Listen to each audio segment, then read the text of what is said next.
friends, here's a pretzel recipe that would be fun to try.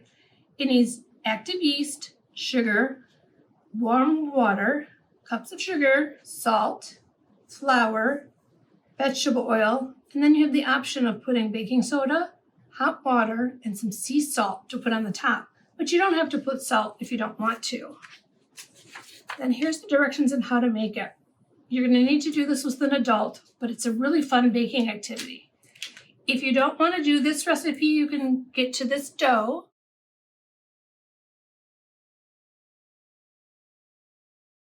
It's called Rhodes dough, and you find it in the freezer section of a grocery store, and it just needs to defrost it, and then you can use it.